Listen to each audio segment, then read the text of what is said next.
Good evening, everyone, and welcome. This is Twist Gaming, where you get to play board games with us. This is our honest review section of our Spotlight stream, where we like to talk about the game that we just did the Spotlight of. In this case, it is Gruff, Rage of the Trolls. Currently live on Kickstarter. We would like to point out that they have sponsored this stream and all of this week's streams. So, TP, if you could post that link for everyone. So, quick up, who are we? I'm Matt. I'm Ann. This is Gaptooth. Fantastic, Ann. And I'm Josh. Hi, Josh. So this is our honest review section where we like to talk about our favorite points of the game we just did the spotlight of, what wasn't our favorite part, and what we would change if given the opportunity. Gaptooth just ate it right now, apparently. So Right on this tooth. This Gaptooth. we're all technically winners this evening. Nope. Yeah, we all. No, you guys. We all won the same amount of games. I'm the only loser. Y'all beating. Yeah, Matt is the only loser. Yeah. So let's talk about what we liked about the game first. So let's. So, Andy, you want to go first? No, I'm going to go first. You're going first? I'm going to go first because I usually bounce it to Anne because she usually beats me. But I want to get this in there that Do I always beat you? always. Okay. But I really did like this game a lot. I can see where they got a lot of inspiration from the Magic side of things and took it and ran with it and made it unique in its own way, eliminating the things that, for lack of a better term, really pissed me off about Magic. The mana Don't system. hold back. The mana system bothers me in Magic because getting mana screwed can really mess up your day. And the fact that it's not, I have to keep buying booster packs to upgrade this. And this is a game that comes complete to you in the box. You're ready to play with it out of the gate. This is an expansion that adds onto it and adds a lot more additional content, but it's not required content. Yeah, and it's a standalone expansion. So it's not like you need to buy the original one in order to play this. We only did the standalone expansion this evening. We did not touch play any with of the original So material. this is the original Gruff. These are all the... Those are just the shepherds. Shepherds Those and are goats. Shepherds? Shepherds and goats. So And then I have the Clash expansion over there, which has more stuff, which I haven't even opened yet. And so it's all individual. Like, you can mix them together if you want. You can keep them separate if you want. Yeah. I really like the way it plays. It seems very balanced based on the different strategies you have. And then I'd really like to say I rather enjoyed the artwork quite a bit in this game. The artwork is awesome. It's gorgeous and cartoony, but in the best way. Like, you have this... Is the card cam on right now, TP? You have this... It's upside down. You have this angry squirrel goat. Squabble! And I would like to point out that a big reason of why I like this game is just...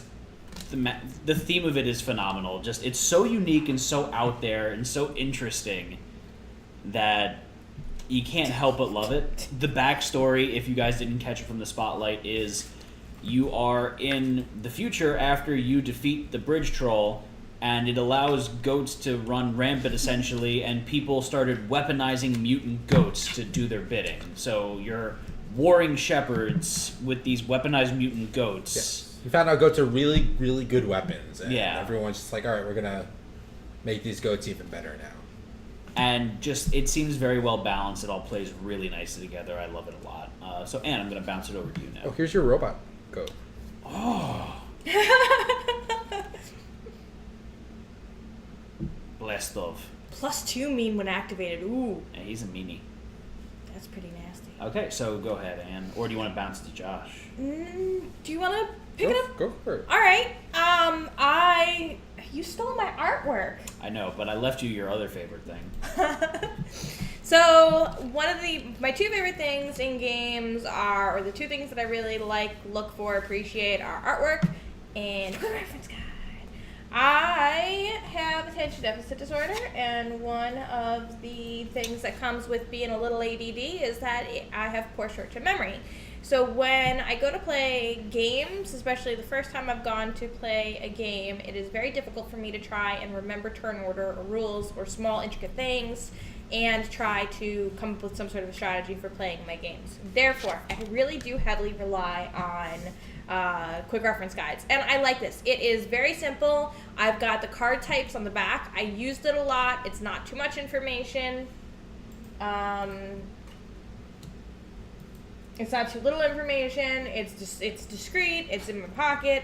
I mean, the game's not complicated, so there didn't need to be a lot of information on it. So that was super helpful. It was a great quick reference guide. Sometimes it's done well, sometimes it's not. This was one that was done well. I liked the fact that every so often on the cards there was flavor text. I didn't read the flavor text though. I don't know. I saw it and I was like, hey, that's really nice, or that's cute. Mm-hmm. But I think that there was so much on the instructions for reading the card, or maybe this is the first time that I'm playing the card, or playing the game, Your that I AP was... overcame reading Yeah. flavor text. Yeah, so, and I mean, it was there every once in a while, so it was nice. I always like having it there. I feel that if I had read it as I was playing the game, I would have a better opinion on whether I felt it added to the game or not. But for the first round of playing the game, it was enough that it wasn't in the way of what I was reading. To be fair, I actually... Gaptooth ran off eating everything in sight. Connery, I did not read the flavor text either. No? No. To be honest, I didn't even notice it. I noticed it. I noticed it, but I also did not read it because I was trying to learn the cards more than anything, and... Yeah. And that was a big part of the game, is that it has its own verbiage that's unique to the game. Yes. It just... Getting used to that was a little bit of a hurdle in the beginning, but it's cute, and it works really nicely. Yeah, Like, theme-wise, it's nice. It's just a little bit... It just takes you to like, oh, this is defense. Oh, Yes. this is attack. But thematically, it works really nicely. Oh, yeah. Yeah, I really do feel that thematically the things work out really well. It's kind of a little bit of magic. If you've got the goats that are attack goats, their cards are very attack heavy. So you kind of have an idea of what strategy to play with your ghosts. I liked the setup that I had for the game. I like attacking in a game. It's very simple, straightforward strategy for me. I feel like your play style Yeah, I is was going more to say, counterpoint strategic. to that, I enjoy doing a lot of weird backhanded things in a game. I don't like to be quite as straightforward. Yeah. So that's why I even though I lost when I played against you, I wanted to stick with the same goat set. And even when I played against Josh, I had a very similar set. I still played with it, still lost with it.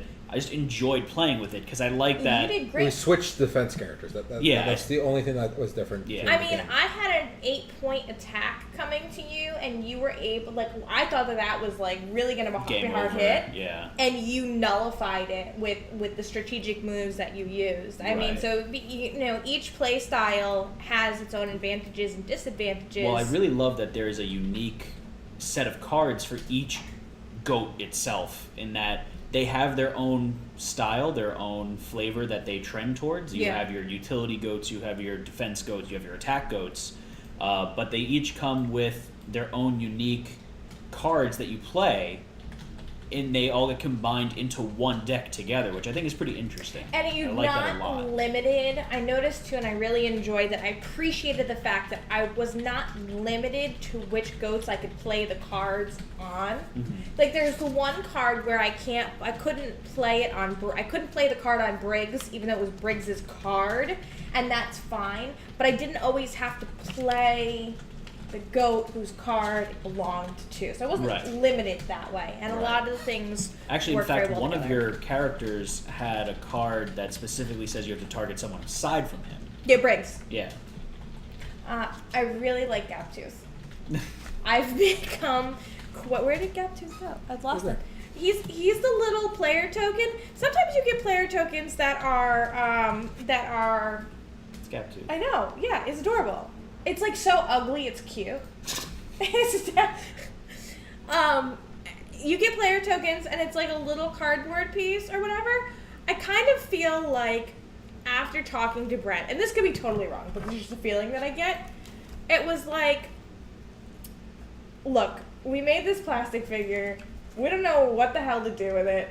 but it's adorable. And we so wanna we're gonna put it in the put it in the game, and y'all can figure out where to go from there. But I think that's absolutely great. He was talking about with Kickstarters not over merchandising. We're not over merchandising your game, and this is a combative card game. So your main pieces are going to be cards, and a lot of times people don't add the molds in with it. Molds are expensive, and yeah, you're exactly right. Molds are expensive. But I think that Brett and Victoria are very artistic people. I think they really appreciate the art in a game. I think they really enjoy seeing a nice, pretty game. And hands down, I think minis really well-done minis really add a lot to the game. I mean, he's cute. He's so ugly. He's cute. And he's big. He's not some teeny tiny flimsy mini. I mean, he's a hefty thing. So he's a player token. Now he's a top. Now he's a fat. Now he's Yes, yes. she did. Well, he's got a pretty high fat rating. Whenever you activate him, He gets +1 fatter. fat. I feel like you should not try and shame me for simply pointing out the truth. Thanks. So, Josh, what are your thoughts? I agree with you guys. I like everything. So for like everyone, what was this game? It's a tactical combat card game. There is a deck building element to it that we didn't play at all. So every goat has 15 cards that you can choose 8 from. And we just played with the 8 recommended beginner 8 recommended cards. beginner And cards. that's nice too. They're starred. They're individual. They're like, Yeah. hey, play with these ones to start off with. So there's a lot of other cards in here that you could Yeah, and theme your deck. I'm looking forward to digging into that and So, seeing a little bit more. There's a whole deck building element we didn't even get to. That you can kind of customize things, and then you can take whatever 3 goats you want and customize them to make some really weird combination deck. So if you really like the deck building thing, there's a ton of options. Right.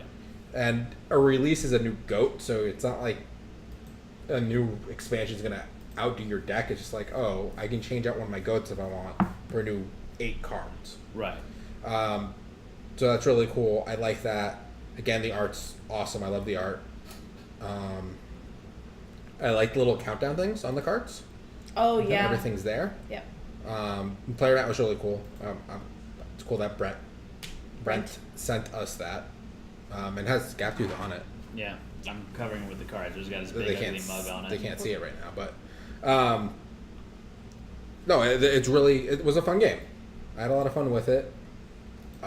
Would like to dive into it deeper and a little bit more. There's a lot more. Strategy-wise. We really scratched the surface of it strategy-wise. We just got into the game mechanics. So I'm very interested to see. And I really like the co-op mode. Yeah, the co-op was fun. Yeah. It was a lot of fun. Especially, like, I like to do co-ops with Matt because we tend to synergize well. Yeah. Even though when we were head-to-head, we, like, destroy each other. Yeah, Like, completely. We're very vicious when we go head to head with each other, but we synergize very well together. And as you saw, if you saw our spotlight stream, we picked it up pretty quickly, and it worked out really nicely. And I do like the fact that, again, it spells out exactly what the troll's doing. It doesn't leave anything to guess. It's like, this is what's happening, and it allows you to play as fast as you want to play. Yeah. So that's another thing that's good too. You can play at and speed, which is slow as a turtle. Mile a minute. Mile a minute. So, is that everyone's favorite part? Is there anything else you guys want to touch on before we get into criticisms? I think that's everything. There's so many different goats, and each I goat know. is so different. The artwork is great. I can't get over it. Also, guys, this is Grinder. He was mentioned during the Spotlight stream where there's going to be currently a hashtag, head-to-head hashtag battle, which is either Cure Grinder or Infect him. I forget now. Something the funk. Yes. Grinder's pretty awesome. Grinder does look pretty awesym. Yeah, he's like But he's getting living- redesigned. Looks like a living Throne Star. That's yeah. fair. +1 mean when he's activated or attacked. I like so the artwork goes And he with the starts with 4 fat. That's good. He's a fat little dude. The artwork all goes with the goats, their personalities. Like the mean ones kind of have that red Or we can talk about pustule. Pustule. Oh no, he agree. He kind of makes you queasy. It kind of does. +2 fat when activated. He looks like a big just chunk of fat. All right, so who wants to start off with the cons? So I'm gonna get nitpicky here. If you want me to go first, because I actually have a couple. No, solid go for ones. it. Go for it. All right, so we all said this is one of the biggest things. We love the art. I love the art so much. You wish there was. I wish there was art. unique art for the cards. Yeah. Two parts of that. It allows you to keep the cards segregated easier for when you're putting it away. Yeah, that, but I have to read the name and the text every single time.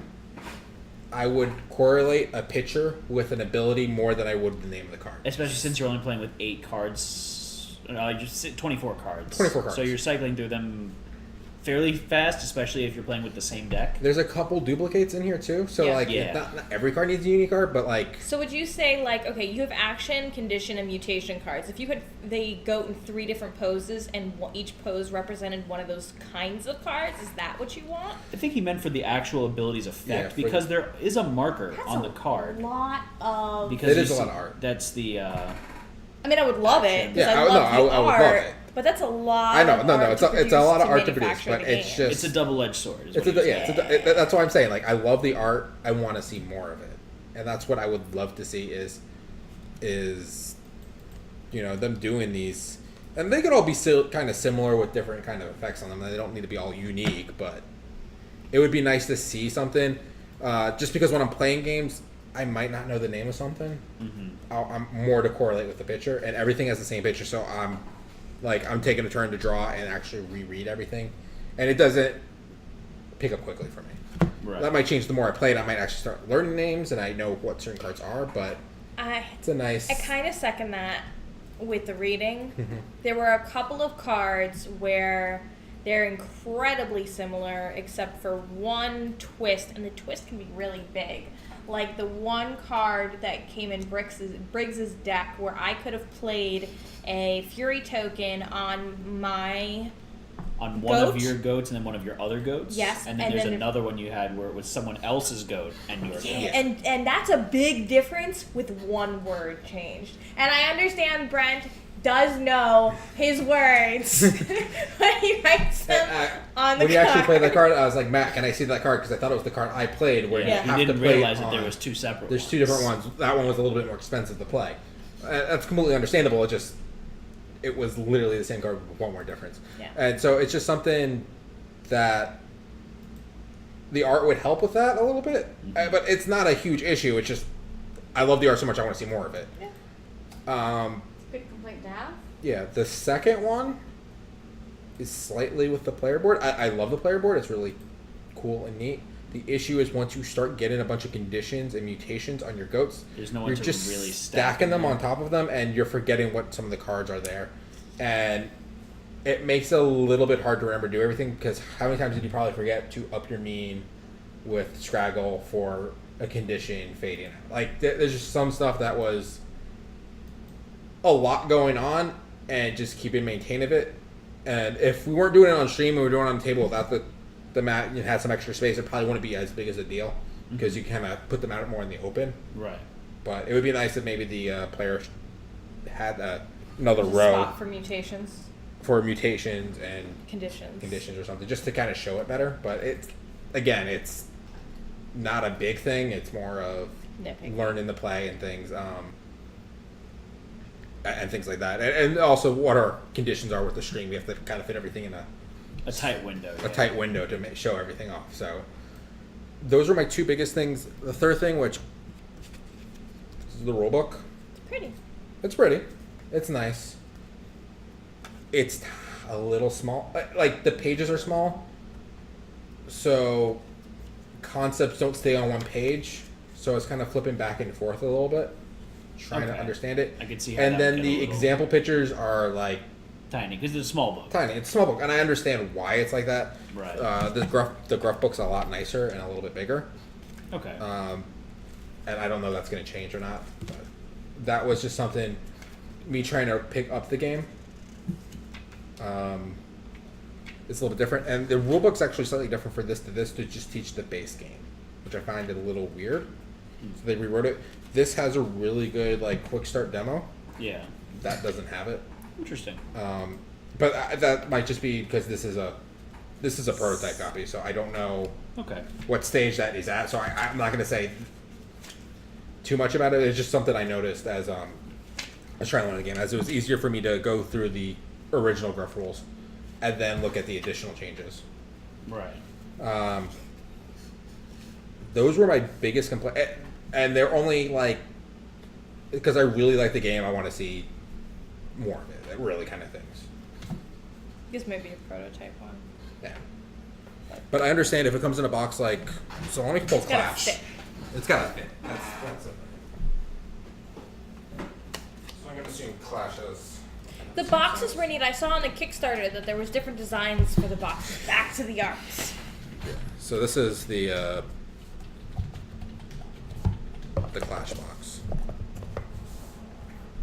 I think the art's It's a great. mouth. Yeah, yeah. And there were different ones. There were like different mouths. Mouths. Mouse. M-O-U-F. Anne, how about you? Ooh, what is that? That's got to be Gaptooth? No. No? Who's this? That's not Gaptooth. No, that's not nothing. that? Like it. I don't know. That's cool. And what are They're your awesome looking. criticisms of the game? I